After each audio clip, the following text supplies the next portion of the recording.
Well, I never thought I'd be doing some repair work on my Tracer, which I only picked up 1 week ago. I didn't think that I'd be doing some repair work so soon.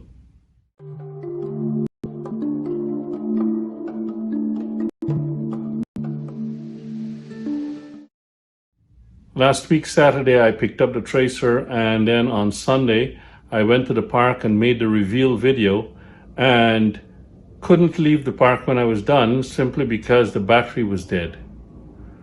I had to call my wife, and she brought the jump starter, and we managed to get the bike started right off the bat using the jump starter, and I rode it home. I put it on a charger and tried to charge the battery. After I charged it up on Sunday, I put it into the bike and it seemed to be fine. I let it sit for Monday because I didn't go to work on Monday. I worked from home. And then on Tuesday, I rode the bike in. It brought me to work and brought me back home. And then on Wednesday, no problem, it started up again. It wasn't the strongest start, but I made it into work. And then at lunchtime, I wanted to leave. Again, it was dead. So I had to call my wife again to come and bring the jump starter. That's when I sent a message off to the salesman at the dealership asking him if he was aware that this battery was faulty. They said no, they weren't aware, and I thought that was the end of it. So I came home and I ordered a battery off of Amazon. And meanwhile, I put the battery on a different charger, a more heavy-duty charger, and I charged it for several hours. And it wouldn't, after taking it off the charge and then testing it after letting it rest for about an hour, it wouldn't hold the charge beyond 12.5 volts, and then it kept dropping. Let's see what it's saying right now. And let's see what it says.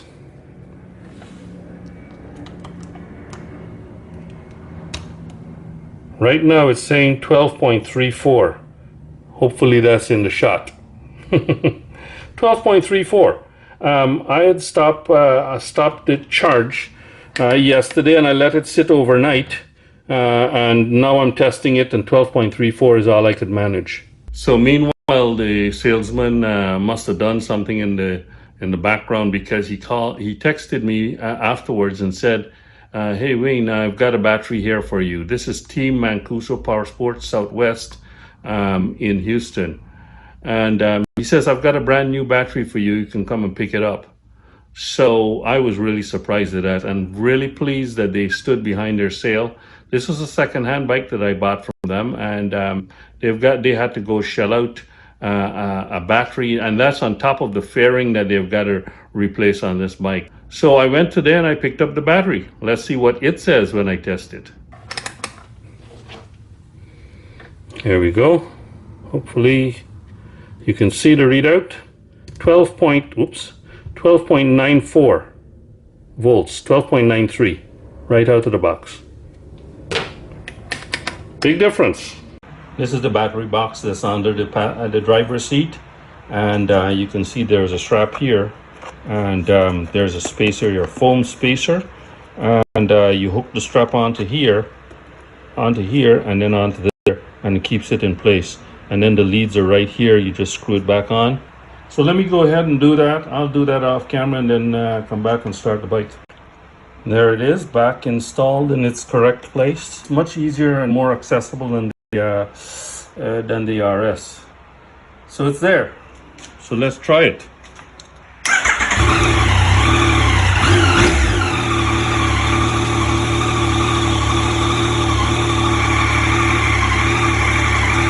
There we go, we've got ignition. The seat's back on. Now I can just show you what I've got done to the bike so far.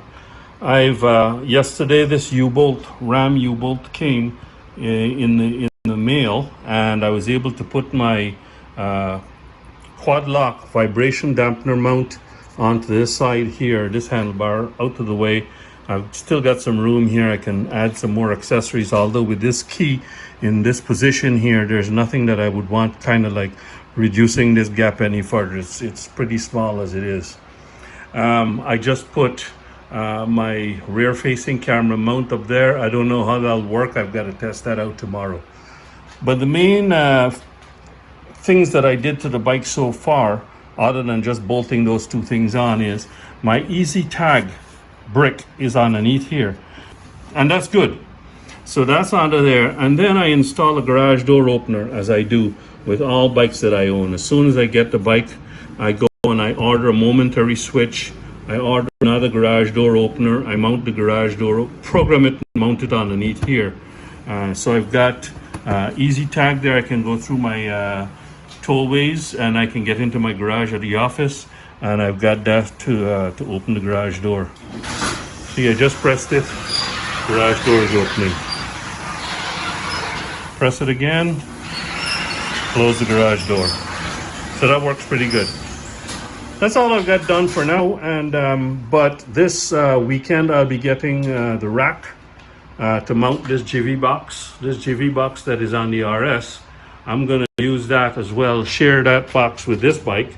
As you can see, it's got no rack. So I'm going to get that rack. It's going to be put on here. It's going to look ugly, I know, but without that and without that top box, my wife is not comfortable enough coming on the bike. So I've got to put that on. Plus, it's really, really convenient to have that nice top box there to store my helmet when I go to the office.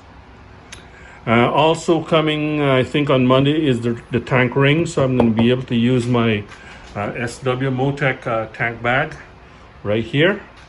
So I'll have my tank bag as well as that rack. I don't know when I'll install a rack. It's pretty hot in this garage here.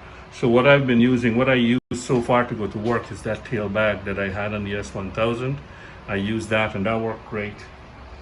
So those are the mods that are coming up in short order. You're going to see those videos fairly soon.